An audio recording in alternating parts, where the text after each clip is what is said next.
Howdy all, grab yourselves a beer, it is time for some Path of Exile. Now, I put all of my early currency into acquiring Zerphi's Heart by buying copies of the Life Thief Divination card off people, and so I wanted to just give a sense of how it works in a map on a build that's not yet completely optimized around using it. It's still a very powerful item, just by virtue of how good the Soul Eater effect is.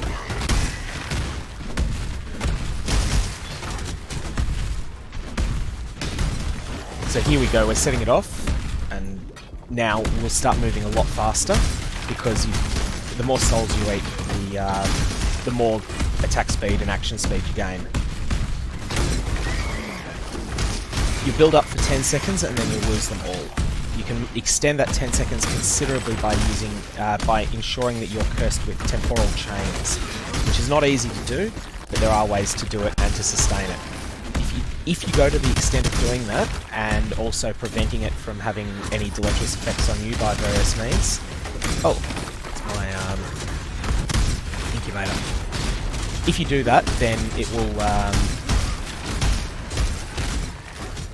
will be something you can sustain for a lot longer, and it will be even better. But it's not absolutely necessary to do that in order to get some benefit out of the item. Now you'll see this is in mapping. Mapping it's good, but where it is absolutely absurd is in places like the Delve Mines, where you have an extraordinary amount of enemies in one place. Soul Eater causes you to gain... it's a buff that rare monsters can get with Nemesis mods. It causes you to move and attack faster, but every time you kill an enemy, you'll see a line comes to me. That is the enemy's soul, just as the Nemesis mods can have. And it... yeah, and so, just getting out of the way there. That's the enemy's soul. That stops you from gaining it for purposes of Val skills. There's also a tracker up the top where that 29 is, it's now 50 as to how many souls, 60, 76, and then it's gone. I believe each soul makes you 5% better at basically everything. So it's a pretty insane buff to get a lot of them stacked up. At this point, I'm going to set off the Legion event after... Because these are still pretty rough, I'm going to put up a TP first.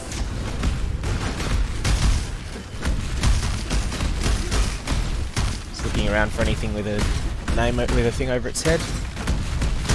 Doesn't seem to be very much. I've gone the wrong way, it seems. It's always a choice that you can't really control.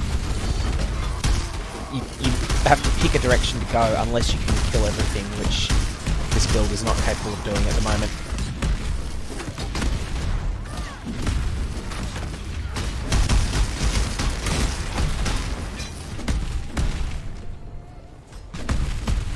That was a pretty disappointing. Legion killer there. Got no special rewards.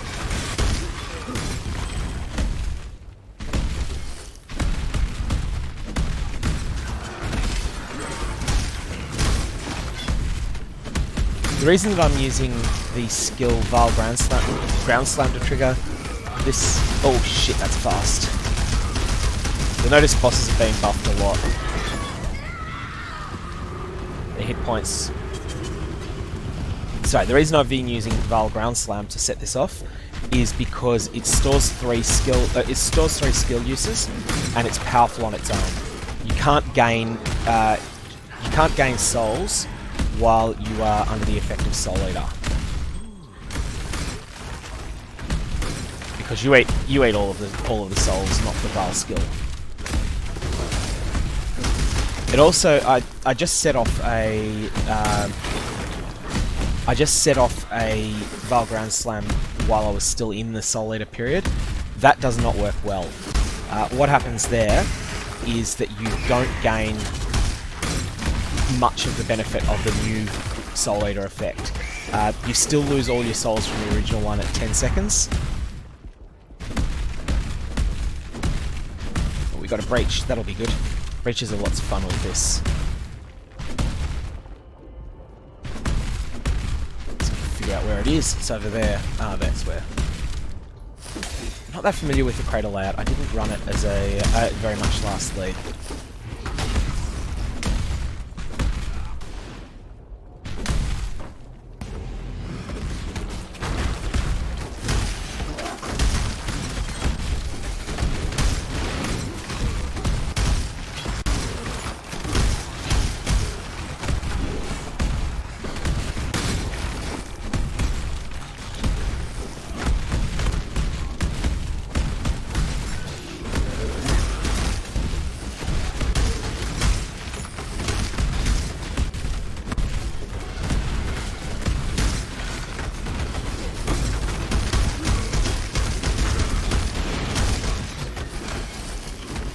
Always disappointing to just not get very many, not very many with a Chayula breach.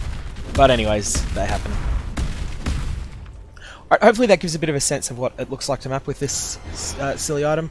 It's lots of fun, and it's better in the Delve Mines. I'll put up a video on that later.